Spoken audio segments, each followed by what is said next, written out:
Boa tarde, amigos do DTS, do Desperto do Teu Sono, sou Xosé Manuel Barbosa. Mais unha vez estamos aquí para entrevistar persoas que para nós son importantes do punto de vista intelectual, importantes do punto de vista de achegas que fornecen para o noso país. En este caso, temos aquí ao noso lado, do meu punto de vista, senón o mellor, si dos mellores historiadores que temos nestes momentos. Anselmo López Carreira, do que me honro ser alumno del, e do que sempre digo que son alumno del, gosto moito de dicelo, porque para min é unha honra. Ele é unha persoa vinculada á historia desde sempre, desde que o coñece, desde antes que o coñecese. El ten unha bibliografía inmensa, non vou dicer toda, poremos no seu momento un link camiñando para a súa bibliografía, mas eu quero salientar tres puntos fundamentais do seu currículum, entre eles os tres últimos libros que me pareceron moito interesantes. Un deles foi Os Reis de Galicia, outro é O Reino Medieval de Galicia e outro é Historia de Galicia, os últimos tres. Ele é profesor da UNED de Historia Medieval e de Paleografía Diplomática. Tamén é profesor de secundaria no Instituto María Soliña de Cangas. Teño que comentar que tanto el como Camilo Nogueira foron as dúas persoas que, desde o meu punto de vista, foron quen botaron a lebre fora do buraco, do beco, non? Porque realmente foron as dúas persoas, neste caso Anselmo como historiador, Camilo como economista, quen puxeron moitas cousas no seu sitio. Recuperaron unha historiografía galeguista que viña de vello, mas que estaba bastante esquecida, e desde logo é algo de agradecer no mundo de hoxe, nunha Galicia de hoxe que está tan acosada como a que estamos. A miña primeira pregunta, Anselmo, é para que serve a historia? Do teu punto de vista, que valor ten a historia e que valor ten a historia para un país como o noso, no que está tan falto de ser coñecido e de ser coñecido o seu pasado? Pois mira, como a calquera ciencia, a resposta máis xenérica que che podría dar é que a historia sirve para aquelo no que cada unha quera utilizar. Isto significa que sirve para un roto e para un descosido, depende de quen a utilice, quen bote man dela, pode atopar na historia argumentos para defender o que quere defender. Como se me preguntas para que sirve a física, pois sirve para unha cosa, mas para a contraria, depende de quen o utilice tamén.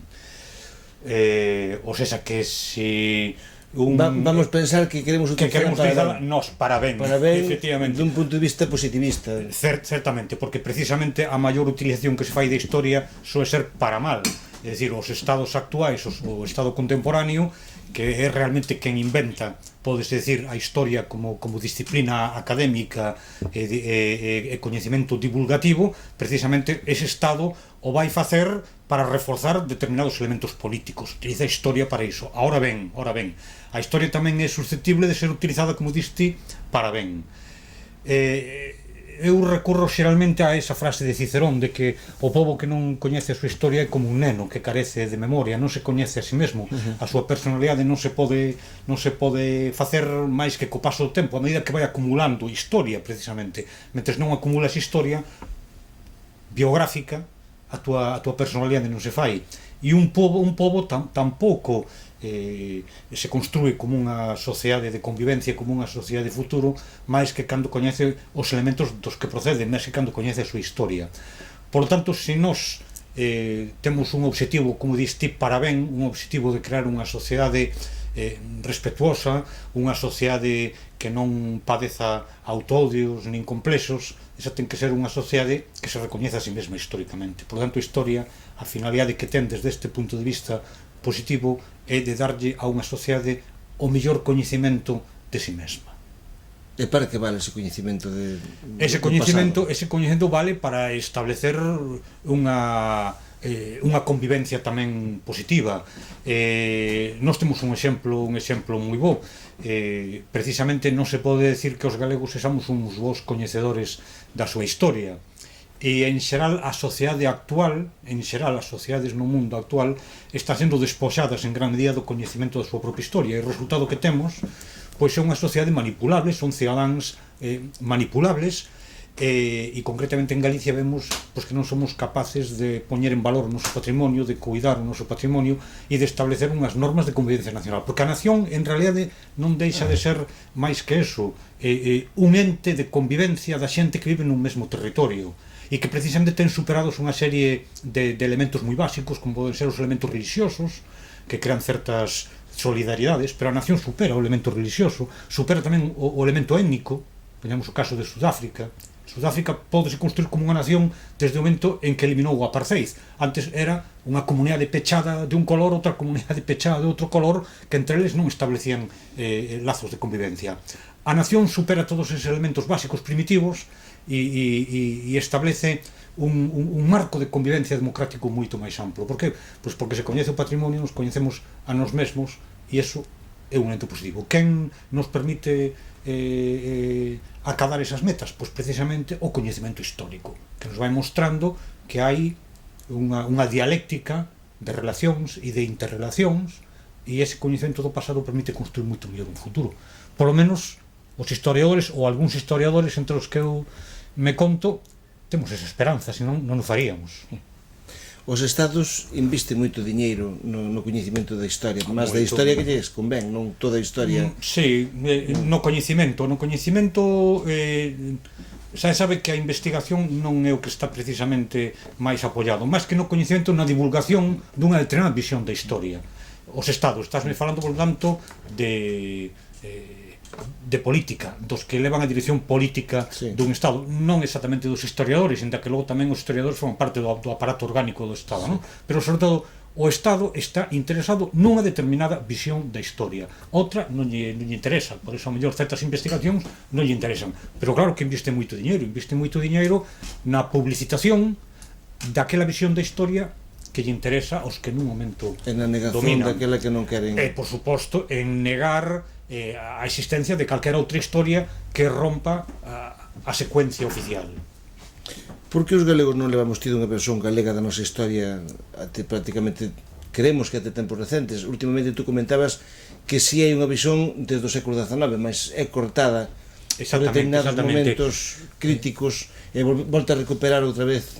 Contanos algo deso. Antes ti facías unha moi amistosa presentación tanto de min como de Camilo, dicindo que recuperáramos e que déramos uns pasos no coñecemento da historia propia do país, e eu estaba lembrando que o César o que do César, pero que ti tamén o dixeches e sábelo ademais de sobra naturalmente, que antes que nós os propios Murguía e Viceto e por que non tamén López Ferreiro pois empezaron a construir a nosa historia nacional, e particularmente, polo menos de maneira explícita, Murguía e Viceto sabían moi ben de que estaban falando. Non sei se López Ferreiro, que é moi conservador, pero moi López Ferreiro o feito de que houvese, por exemplo, escrito 3 novelas en galego, que houvese utilizado por primeira vez na prosa o galego, tamén di moito o seu favor de que debía ter unha conciencia clara do que era a galeguidade. Pero logo Murguía e Viceto sí. O sexa, que sí que se empezou a construir unha historia nacional, e además empezouse a construir no momento que se está construindo en toda Europa, no momento en que a Francia xacobina construe a historia da nación francesa, tal como eles a presentan, que a historia do Estado francés visto como nación, como se fose unha nación, e España empeza a construir tamén a súa historia, pois ao mesmo tempo aquelas nacións sen Estado tamén construen a súa propia historia, e además moi libre de presuizos, porque non teñen que defender un Estado que non teñen, senón que o que buscan é precisamente resaltar o feito nacional. Entón Murguía e Viceto fan. Acontece eso que ti dis que vai a golpes o avance da historiografía galega. Non todas as nacións sin Estado tuveron ese avance cortado, pero Cataluña tivo unha evolución moito máis normalizada da súa historia. E nós, por qué? Pois, efectivamente, o que ti decías, Murguía e Viceto no século XIX empezan a construir unha historia de Galicia, pero a gran ofensiva estatalista, españolista, da época da restauración, sobre todo finais do século XIX, todo o que se move ao redor dese desastre do 98, a xeración do 98, un Menéndez Pidal, identifican claramente España con Castela e construen unha determinada visión da historia, unha visión moi española e castelanista da historia. e esa enorme, porque isto todo, claro, este construto histórico vai unido tamén a unha determinada visión política e a unha determinada ofensiva política. Galicia non é capaz de facer frente a esa ofensiva política recentralizadora. Aquí non hai unha clase social capaz de facerlle frente. O nacente galeguismo que había a finais do século XIX, ese regionalismo que xa empezaba a querer ser nacionalismo, queda cortado. Morre toda esa xeneración do regionalismo, queda aí vivo durante un tempo porque era lonxevo Murguía, pero xa bastante isolado, e ao mesmo tempo que o galeguismo entra en decadencia, a construción da historia de Galicia tamén entra en decadencia, interrómpese. E cando volve a retomarse, pois a xeración nos anos 20, nos anos 30. Entón é un volver a recomenzar a traballar, pero xa cunha ruptura coa tradición anterior. E esta magnífica xeración que eu non me canso de repetir, e ademais creo firmemente, incluso por desgraza, porque gustaríame que non fora así, gustaríame que houvese outras xeracións mellores que a xeración nos, pero por desgracia penso que é unha xeración tal vez irrepetible, non? Era unha xente dunha visión moi xenerosa do país, unha xente que fixe un traballo tremendo, incluso en condicións moi malas, como foron a ditadura de Primo de Rivera, non? Pero mantiveron o traballo, foron capaces de desembocar no Partido Galeguista, crearon un primeiro movimento político nacionalista, e ao calor deste novo rebrote do nacionalismo, rebrotou tamén a historiografía galega. O que acontece, xa sabemos, veo o golpe do 36 e chegou uno de raíz, e polo tanto agora vai haber varias décadas en que a historiografía galega queda cortada, e cando reaparece en tempos para mí moi recentes, claro, a partir dos anos 70, 80, dos 80 en adiante, non? Empeza a renacer e nesa estamos, pero estamos poucos. As xeracións novas retoman a investigación do pasado, volven comezar de novo. Pois prácticamente volves a comezar de novo. Home, hai unha investigación académica moi sectorializada e moi desvinculada de calquera interese de construción nacional, pero que polo mero feito de investigar a historia fan achegas que son básicas e importantes, non? O que ocorre que se fai, claro, que fixémonos que era a Universidade Galega nos anos 70, pois era unha universidade en gran medida ocupada polo franquismo, pero empezase a facer investigación sobre a historia de Galicia, aínda antes de que exista nada semellante a un recoñecemento oficial explícito de historia de Galicia. Empezase a facer, pero claro, as xeracións novas que saímos da universidade dos anos 70 en adiante somos os grandes descoñecedores da tradición historiográfica anterior.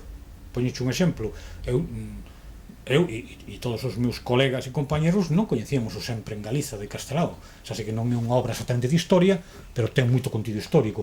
Non a coñecíamos, era unha obra prohibida, aquí non se atopaban nas librerías, non podíamos, entón non sabíamos nada do anterior. As obras de Murguía, de Vicente López Ferreiro estaban sin reeditar, eran material de biblioteca moi minoritario, o sea que sí que efectivamente empezamos desde cero, e a medida que ímos empezando a coñecer dámonos conta de que xa Murguía, Vicente e López Ferreiro xa traballaron sobre eso, e que en gran medida estámonos repetindo. É chover sobre mollado. É chover sobre mollado e o manto de Penélope, non? Vamos falar de fontes, porque para reconstruir a historia de Galicia necesitamos unhas fontes, e as fontes non sempre son recoñecidas pola historiografía concorrente neste caso, que é claro, a que tú chamas a historiografía castellanista, que é a que conta a historia dunha forma e nega a nosa existencia en determinadas épocas históricas. Claro, porque conta a historia de Galicia partindo duns parámetros allegos, e o que fai é calcar eses parámetros da historia de España e aplicalos a Galicia como algo subsidiario. Entón, ese é un camiño polo que non se avanza. A historia, o protagonista da historia é a propia nación, e o protagonista da historia de Galicia é Galicia, só se pode facer de Galicia, non a podes facer como un capítulo aparte complementario da historia de España, así non sai. As fontes árabes son especialmente importantes para o coñecemento do noso pasado, non? Pois mira, son importantes. É verdade que hai que ter en conta que as fontes árabes, como as primeiras fontes latinas cristiás da Alta Idade Media, hai que enfocalas con moito cuidado, porque